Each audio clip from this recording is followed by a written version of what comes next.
Hey there.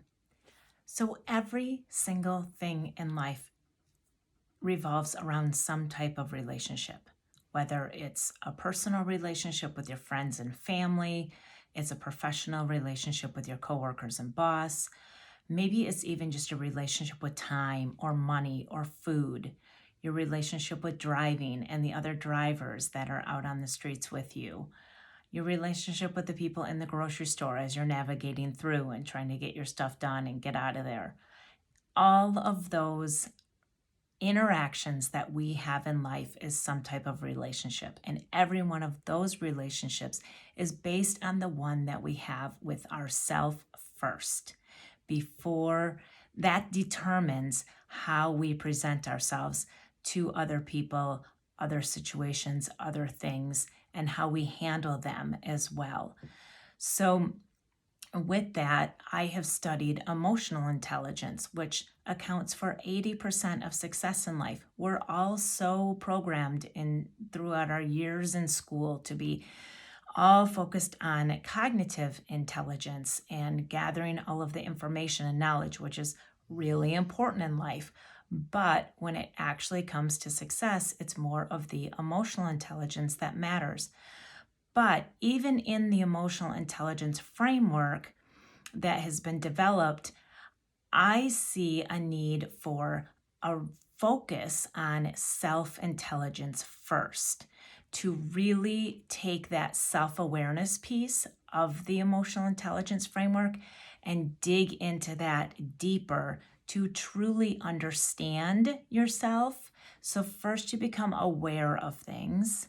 And most of us think we're aware of ourselves, but actually, Harvard Business Review did a study, and 95% of people asked said, "Yeah, I'm self-aware."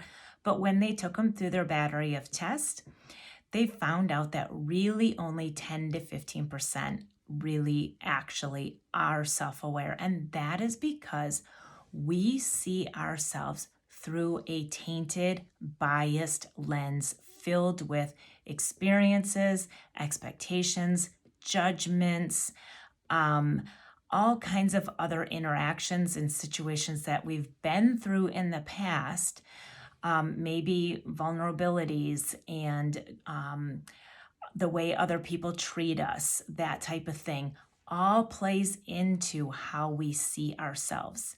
Instead of being able to look at ourselves in a way that other people see us or perceive us and how we handle things and how we present ourselves.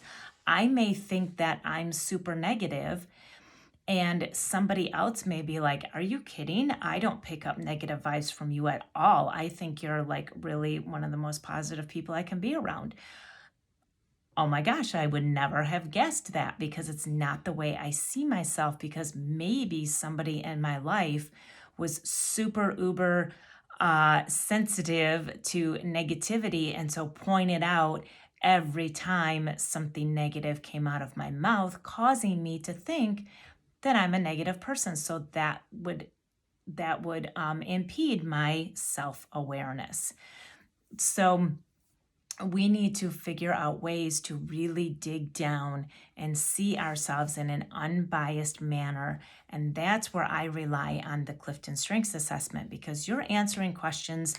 You got 20 seconds to answer a situational question, and you just go from your gut and your intuition, and you don't try to say the right answers or what you think you should say. Nobody's going to see the answers anyway. You just answer the way that straight up comes from you, and then that is going to play into the results of those 34 traits that we all possess that make up our self-awareness. And so that helps us have an unbiased look at ourselves, especially when you go through the results with somebody who understands them on a deeper level, and you don't just get caught up in the name of the trait, and you don't worry about the exact definition of it, because those definitions are a little fluid depending on what other traits are surrounding it. So there's a lot more that can go into those results if you want to take it to that self-intelligence level.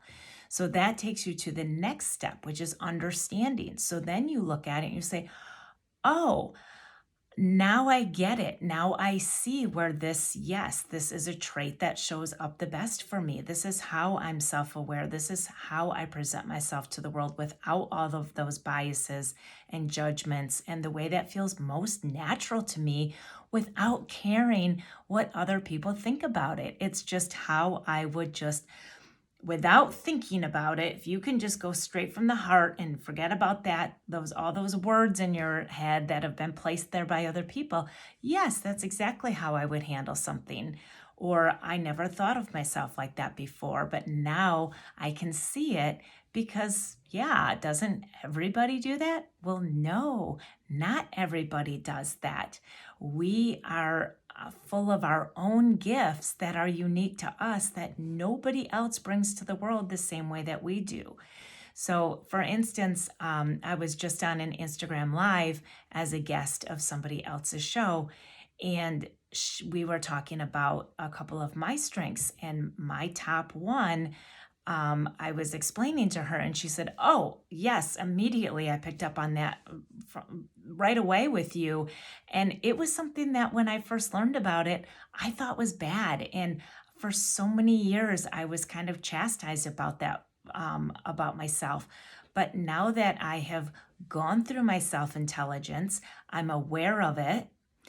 I understand it now, and I understand how it actually shows up beyond just the definition of it. Now I've gone in and I've accepted it about myself because, yeah, how can I not accept it? It's what I would naturally do. So then we learn to accept that it's okay that that's how I do things, even though all of you other people do them differently. I'm not supposed to be like you. I'm supposed to be like me in the way that I handle myself and I handle situations. So, I accept that about myself, and then I take it to that next level and I embrace it and I learn to love that about myself, because how could you not love the feeling that you bring to other people when you're being your authentic self and they respond so well to it, because maybe they've been used to you acting a little off and a little weird and uncomfortable around them, and so they don't really know how to understand you and connect with you, because you're not really being yourself. You're being what you think you're supposed to be, or you're living up to expectations or trying to, instead of just going about things the way that you do best.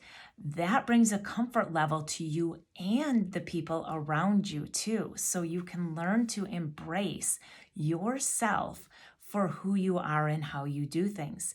And that brings you into that management then. That's how you interact and deal with other people. If I go into a grocery store and I'm feeling good about myself and I'm feeling confident in how I'm going about things and doing stuff and the whole deal, I'm going to bring an air of joy to me, to the other people around me, instead of going in and be like, oh, I'm all stressed and I gotta hurry and I gotta do this because this and all these other things. And then I walk around the store like this and then somebody walks in front of me and I'm like, so upset about it.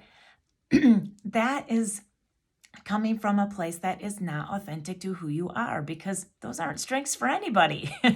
That's what happens when our bottom strengths are showing up and we're thinking we need to be more like somebody else. So that's a really tear down the layers and get into the root of why a lot of people feel stressed. That's why a lot of people feel stressed. So you learn to manage yourself differently, which means that you can now respond to other people and what they're doing. And you can also accept them for the fact that, hey, guess what? This is how I do things, but it's not how the rest of the world does things too. And they're not supposed to do things the way that I do. They're supposed to do things their way too. If I want to be accepted for who I am and how I do things, then I need to be a little more tolerant to the fact that they're going to show up a little bit different than I do as well. And so I'm going to have a better chance of responding to things that happen instead of reacting to them and being upset by the fact that they're not showing up the way I am going to. And so many of us spend so much time swinging from what I call that pendulum between powerless and powerful. So We feel powerless when we feel like we're being controlled by other people. And whether that's willingly, which some of us do as a defense mechanism and a way to hide in life, or it's by coercion, or we're trying to live up to expectations, whatever it might be, but we feel very powerless in a lot of situations. So then we overcompensate and we go into that powerful feeling where it's like, I'm going to show them and I'm going to tell them and I'm going to try to control everybody around me or situations that I really don't have control over.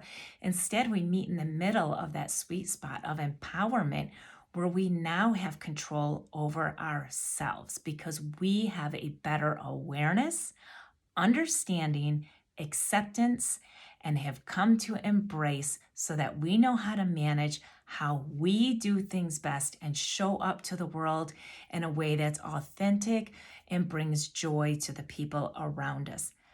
That is self-intelligence, and that is what's needed at the basis of building any other type of intelligence around it: relational, emotional, human intelligence, any other type around it is all based on our self-intelligence. So if you struggle with anything that I just mentioned, which we all do. If you are saying that you don't struggle with any of this, you're not very self aware. So you really need to come talk to me. But if you know which piece of this you may struggle with and you're just not sure how to put it all together and figure it out and really build that self-intelligence, think of all those years in school that we spend learning things to gain knowledge and to build our cognitive intelligence. And we still do as we go through life. We're always learning new things, right? The same should be true for ourselves. We should always be thinking about and working on understanding and learning so much more about who we are, how we do things best. And then maybe we can drop all of this stress and angst that is going on. I mean, all you need to do is pick up social media and see how everybody is suffering because of this or that, or they're feeling unfulfilled, or they're feeling like they're being wronged, or whatever it is. Guys, let's build self-intelligence and find fulfillment within you.